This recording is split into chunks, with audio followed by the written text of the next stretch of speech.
On this week's episode of A Drier Dose of Disney, Jared reviews his recent stay at a Disney World resort.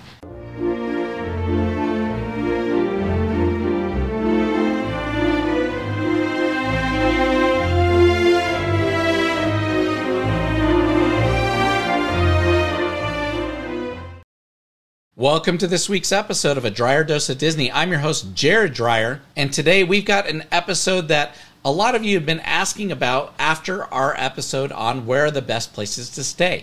So people were asking about what are the best parts of the Disney resorts, what are the cool things that you're going to get, and since we have our condo down there in Orlando, we typically stay there, but we said, hey, let's go do a stay at a Disney resort, let's review it, and let's give all of our listeners what are the top 5 things about the Disney resorts that we loved, what are the top 5 drawbacks, so that way you guys have the opportunity to make an informed decision when you're planning your vacations to Orlando, and you can decide, is this where we want to stay or not? And this was a perfect activity for my wife, daughter, and I, because I have stayed at the Disneyland Hotel myself before, but they have never stayed on site. So they wanted a chance to go on resort, see what it was like to be there at a Disney hotel, and actually have that experience for themselves that they could share with others. So with that, we decided, hey, on our next trip that the condo's booked, let's go ahead and do it, and let's stay at a Disney resort and see what it's like. And this was the perfect time for us because it is the end of January, though this episode will probably be posted sometime in the spring. And we have gotten back from our trip at the holidays and had a great time with family and friends out there. And we missed the Epcot Arts Festival because it started after we left. And if you know anything about me, I'm a big Disney art fan, and you can see that from my displays behind me here. And we wanted to get back out there during the art festival. So we decided, let's just go for a quick weekend. Let's go check out the art festival at Epcot. And ironically, our condo was already booked for that weekend. So we said, let's go. This is perfect. We'll go stay for a couple nights on resort at a Disney hotel and see what's out there. So we actually started shopping hotels. We had 17 or 18 to pick from. We looked at all different price ranges. We looked at all different styles of hotels and decided on staying at Port Orleans Riverside because we wanted to go middle of the road. We said we don't want to go to their value properties like the sports resort or the music resort. We said, let's go middle of the road because we don't want to spend as much as going to the Polynesian or the Grand Floridian or the Contemporary. And Port Orleans Riverside was right there in the middle. And we love New Orleans. We've been there before. I've been there a couple times. And we said we like that environment. We wanted to see what it's like. And they have Port Orleans Riverside next door to Port Orleans French Quarter. And we said, let's check it out. And so we got a room at Port Orleans Riverside. And when we picked our room, we decided, let's go middle of the tier. Okay, so we didn't go with just the most basic one. We wanted to upgrade our view a little bit just to get a really cool experience there to see what it was like. So we got a forest view room with 2 queen beds and thought this will be perfect for our trip. So we flew out there over this past weekend. As a matter of fact, we just got back last night. So this is really fresh in our minds. And we had a chance as a family to talk about what were the top 5 best things, what were the top 5 worst things, and let's get those into an episode and talk to our viewers about that so that way you guys are able to, like I said, make a decision for yourself. Now, know that this is our opinion. We didn't stay at every single Disney hotel. There's too many of them to stay at. We didn't stay at every single room class at every single hotel. This is a single experience for us as a family. We just got back. What did we like and what did we dislike? So we wanted to share that and know that this is our opinion. Your opinion may be a little bit different, but I'm guessing that after you hear our list, you'll probably say, yeah, that's pretty accurate. Those probably are the 5 best things, or that would make sense why those would be the 5 worst things. So before we dive in, I'm going to ask you a favor, though. Before we get going into this, I want you to click pause on this podcast and go click that subscribe button. So that way you're getting this content delivered into your inbox every single week. And that works wherever you listen to this podcast, or if you're watching us on YouTube, you can subscribe there as well. We love our subscribers, and you guys are why we are doing this podcast. So please click subscribe. It is totally free to subscribe in those formats. We also have a Patreon site. And if you're not familiar with Patreon, Patreon is where you can support your favorite creators and say thank you for creating what you do. We really enjoy what you're doing. And you can throw a couple dollars their way. And you can also become a subscriber on Patreon, where then you get early access to their premium content by giving them a small contribution every single month. And we really love our Patreon subscribers because you keep this podcast going for sure. You make it financially feasible for us to do it.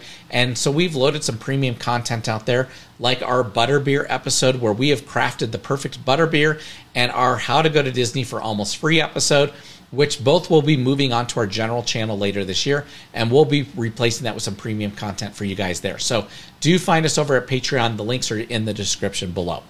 But with that, let's go ahead and dive into our top 5 best things about the Disney resort and the top 5 worst things. I do want to call out, if you listen to our episode about the best places to stay in Florida, we went through 3 different places that you can go. On resort for Disney, off resort, so like a Marriott or a Hyatt or a Embassy Suites or something like that, and then something like an Airbnb. And if you listen to that episode, you know that we own an Airbnb Verbo property down there in Orlando that we do rent out, and we would love for you to stay there. This episode in no way is a advertisement for that. Now, we will talk about some of the advantages and disadvantages, and our I Can Do This All Day tip of the day at the end is going to be around that. But we do want you to know that this information is as unbiased as possible. We are giving you the top 5 reasons and top 5 cool things there, as well as the top 5 drawbacks. So we're trying to be impartial on it. So don't view this as a big advertisement for our condo. We will give you some of the highlights at the end and talk about that. But for the meantime, we're going to stick to what are the best 5 things about the on-resort stay and the top 5 worst things about it. So starting at number 5 of the top 5 things that we loved about staying on site at Disney, number 5 was everything is totally digital. So everything is very easy to navigate through the My Disney Experience app. We were able to check in that way. We were able to check out that way. We used our phone as our room key. As a matter of fact, we didn't even stop at the main desk anytime during our entire stay there. So that was really cool. Now, I don't know if it was based on what time of day it was or the fact that we arrived on site, because we arrived on site at 3 o'clock on the nose. So our flight landed just a little bit after 2. We carried on. We got to our car. We drove over there. We got there right at 3 on the nose into the parking lot. So we had just arrived on site. So we don't know what triggered it, but between either 3 o'clock or arriving on site, we did get triggered, and we did get a notification, hey, your room is all ready for you. Click here. Go ahead and start your check-in process. It was very easy to do. We were able to find our room number and what building we were in. And then after we walked through the main lobby, we found a directory to find that building, and we carried our bags to our room very quickly. It wasn't difficult to find at all. Now, we did see other people drop their bags over at the luggage station. You will see that when you're walking up. That's really convenient because you'll get a bellhop that will take your bags to your room for you. We even saw them drive not only bags, but people to their rooms to help them find it, because it can be a little bit of a challenge to find in some of these bigger buildings. But that's a really cool feature as well. But it was super easy and convenient to do everything digitally, including checking in and checking out. And we loved that. We thought, hey, that's really high tech. That's what we like. And so that's why it made our list of the top 5 benefits. Number 4 is they had a ton of food on site. So on site, they had a food court over at Port Orleans Riverside that had multiple stations with different types of food. So if you have a picky eater, they're going to have really great choices there, as well as they change the food throughout the day between breakfast, lunch, and dinner. And you go like a cafeteria style in there, and you go pick out your food, and then you bring it up to the register up front, and they will go ahead and ring that out for you. And then you go find a seat in the large food court area. So that was super convenient because they had so many varieties of food. Plus, you're in close proximity to Disney Springs, so you can take transportation over there. There's just a lot of really cool food items there. Now, over at Port Orleans Riverside, one of the other reasons we chose this resort, besides being middle of the road, was they had an on-site barbecue restaurant. And if you know me, you know that I love barbecue, and that's what I want to have. We did get reservations very easily at that restaurant. The food there was phenomenal. They had an all-you-can-eat plate, which was really cool. They had cornbread, which I love cornbread. We tried some of the alcoholic beverages on site. Those were really cool. So all the food was really good in traditional Disney style. We loved it all. And then over by the pool, they also had a little bar with some appetizers as well. And we did get a chance to experience that. And that was awesome. So the food selection and choices were incredible. So that made number 4 on our list of the top 5 perks. Number 3 was they had a ton of activities. So they had signage everywhere where you could see a movie under the stars, or they did campfires with roasting marshmallows, and we did that. They had the large bikes that are the 4-person bikes that you could ride around. And these aren't 4 in a row. They're like a rickshaw that you could ride the property. They had horse-drawn carriages. They had all kinds of fun things. While we were at the pool, they had a dance party that happened over there, which was really cool. They had multiple pools. So every 2 buildings, they had a pool between those buildings, which was plain, but then they had their main resort pool in the center that had a water slide. It had a lot of cool features over there, and the place was packed, but they had tons of chairs, tons of seating. They had a hot tub, they had a kids pool, and like I said, they did a dance party. So it was a lot of fun, and it's right next to the bar. So it was a really cool resort experience. It just was a lot of fun being over there. They have a lot of cool things to do, and if you think about it, a lot of other hotels aren't going to do that. So that is a call out that I want to make, that as you think through, is it worth staying or not, that is something that is different than what you're going to find at other hotels, is they had a ton of cool things to do. Number 2 on our list was the landscaping and the architecture was incredible and immaculate. So like the Southern plantation styles, that's what Riverside is designed after. They had really cool buildings, but they had really cool landscaping around the buildings. And Disney does a lot of things really well, and landscaping is definitely one of them. They had the hedges and all the bushes pruned and trimmed perfectly. All the grass was very short. The trees looked amazing, like they had been taken very good care of. The place just looked beautiful. It looked like an amazing resort. So know that when you go there, visually it is completely stunning when you're out walking around the resort and checking things out. So we loved that. Which then takes me to our number 1 thing on site, and that was the cast members. As you know, Disney cast members are second to none. They care about their guests. They take care of their guests very well. But we witnessed that across all areas of the resort. Specifically, everyone we came in contact was amazing to deal with. The lifeguards at the pool were doing their job. They were actually lifeguarding and walking around and scanning and looking at every aspect of the pool, every way, making sure that all the kids were taken care of. Versus our pool back here in Denver, our lifeguards are all chatting with each other and not really paying that close of attention. That was a really cool feature to see the lifeguards that engaged. But then those doing the dance party were having a great time and getting the kids all worked up and having fun with them. Those that were at the campfire and did all the s'mores with us were a lot of fun as well. The guy that was at the boat to take the boat to Disney Springs, we asked him a couple questions. He sat there and talked to us for a while and gave us a lot of really good recommendations. And in fact, when we asked him about the turn time to get back and forth, he went on to talk about reservations at the restaurants. He went on to talk about the best restaurants over at Disney Springs, and that if you wanted to get to those restaurants on time when you needed to come and go. So he was phenomenal in and of himself. He was great to talk to. So the cast members really make the experience very different. When you look at other hotels in the area, you may go to an Embassy Suites or a Hyatt or a Marriott, and you may find a really good employee there, but they're not going to be at that Disney level. And if they are, they aren't across the board. We saw our cleaning crew was super nice. In fact, every time you go by, they wave at you and say hello. And this is the cleaning crew. So that was a really cool experience there as well. So we loved the cast members, and they definitely made the resort stand out. But with that, let's talk about the top 5 things that weren't as great about being on site at the resort. And number 5 is actually something that's going to jump out at a lot of you because it is a great convenience factor, and that's the transportation. Now, keep in mind, we're only again talking about Port Orleans Riverside, but this would roll into a lot of the other resorts as well. The transportation was super convenient, and we loved that they had the boat to Disney Springs. The challenge was it came only every 15 minutes, and it took about another 20 minutes to get over there. So all in all, if you were waiting, it would take you over 30 to 45 minutes to get over there.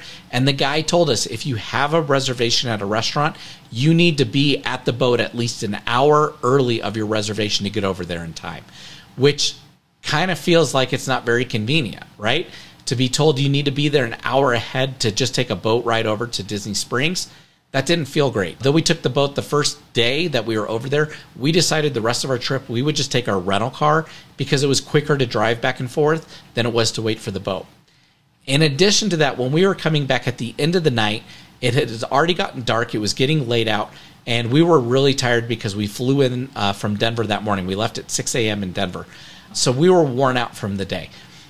But getting on the boat at night, it's open, it's dark out, It was very cool, and then driving across the water, it got a little bit chilly. So my family was getting cold on the boat, and we sat there for over 20 minutes on the boat.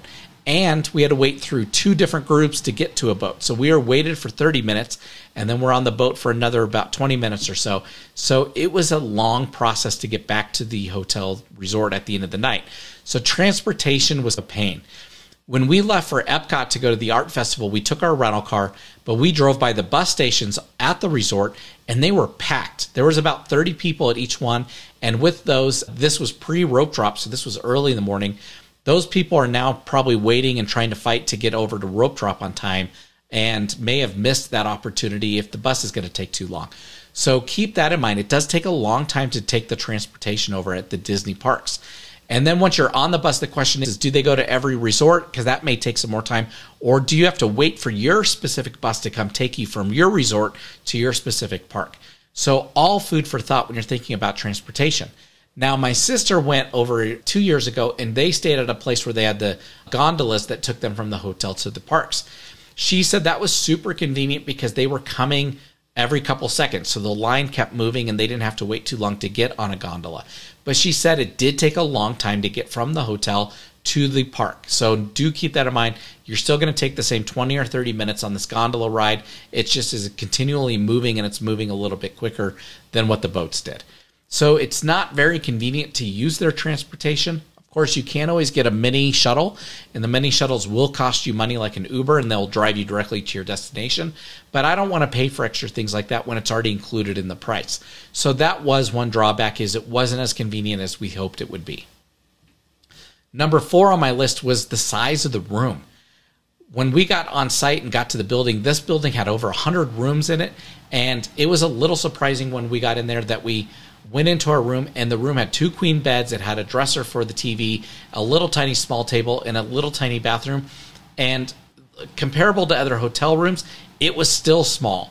Though those are things that most hotel rooms are going to have, it was smaller than your traditional hotel room you may find at a different place. It felt tight, it felt cramped, especially in the bathroom. They do have their own door that goes to the toilet and to the shower, which was convenient because then somebody could be at the sinks getting ready without occupying the bathroom. But that little tiny bathroom where the toilet was felt like an airplane bathroom or like on a cruise ship. It was very small, very tight in there, not a lot of room to move around. So the rooms felt very tight. Now, they felt tight enough that we said, we don't want to spend a lot of time in this room. We want to get out of this room. And that may be what Disney wants you to do, is go out and explore the resort and explore the cool things that you can do there. But we did not want to hang out in our room because it was too small.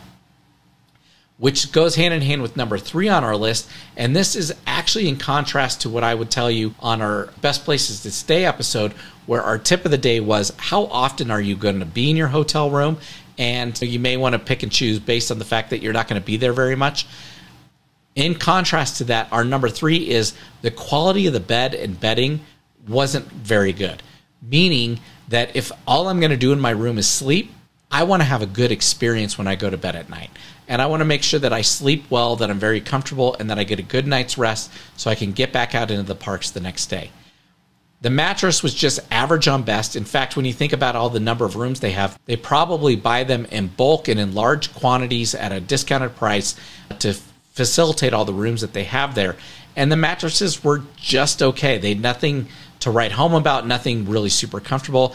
I wouldn't ask about that mattress, and I wouldn't put that mattress in my home. But what made it worse was the pillows. The pillows were tiny. The pillows didn't conform very well to our heads. Even if you bunched them all up and squished them all together, they weren't very comfortable. And we even talked about, is it worth running over to our condo to get pillows over there and bring back to use here, because the pillows were so bad. So know that the quality of the bedding is just average at best, and that it's not super comfortable. We were hopeful that at a Disney property that these pillows would be large pillows, that they would be very comfortable pillows, and that we would get a great night's sleep on them, which we didn't get. We felt that the room was very hot and then very cold. So it was hot most of the time. We turned down the AC, and then we started getting cold. The blankets were thin, so then we had to turn it back up a little bit. So there was a lot of being awake and changing things throughout the night in order for us to be comfortable there. So the quality of the room and the bedding wasn't the best, but like we said, the resort was amazing. Our room just wasn't very good. So know that the rooms aren't the best quality. That brings me to number 2 on our list. And this one I will say is probably unique to Port Orleans Riverside, though I could see it at French Quarter as well, or some of the other hotels. Probably not at the Grand Floridian. This probably wouldn't happen there, or Polynesian. But we did not have any hot water. Meaning that in the mornings when we went to take our showers, there was 0 hot water. Now, our daughter liked to take her showers at night and get clean at night, and there was hot water. We got the tub in the shower turned on for her. We were able to check that water before she got into it, and it was very comfortable. It was a very nice, typical hot, warm shower that you would take. However, in the mornings when we got up, we would turn it all the way hot, and all we got was cold. We would play around with it, and all, again, that you got was cold water. There were even times that when we turned it on, it would be hot. We would get it all set up and ready, and then by the time we got into it, it was already turning to lukewarm, and then within a minute or two, it was down to ice cold. So Disney can do better. Disney needs to get rid of their hot water tanks, and they need to put in on-demand hot water. That's what we have here at our home here in Denver, and what we are planning to do in our condo in Orlando as well. It just takes up less space. It takes up less energy because you don't have to be heating such a large quantity of water, and you get as much of it as you want because it's always on demand. So that was something that was really disappointing. Hopefully it's not happening at the bigger hotels. That hopefully they have larger tanks. But every single time that we took a shower, my wife and I, it was ice cold. So know that they ran out of hot water. We weren't thrilled about that. And then the worst thing at the very end, our number 1, is the cost. Though we went in the off season, we paid about $250 a night for this room. That's not bad when you compare it to Disney hotels in general and other hotels out there. But I can say that we could have gotten an Embassy Suites for less expensive. That would have had obviously 2 rooms, so it would have been much more spaced out, better bedding, and free breakfast. So when you compare that to other hotels, the question that you have, is it worth the extra 30 minutes in the morning at the parks, or to be on resort to get these benefits for the extra money? And I don't know that it is. We'll talk about that a little bit more here in just a second. But the cost is relatively high when you compare it to other hotels, especially when you go to your higher end hotels that are $600-$700 a night, or you're getting a suite that's over $1,000 a night. You want that experience to be top notch and phenomenal. And the experience we had at Port Orleans Riverside, the room wasn't phenomenal. Now, the property itself was. The food was great. The cast members were great.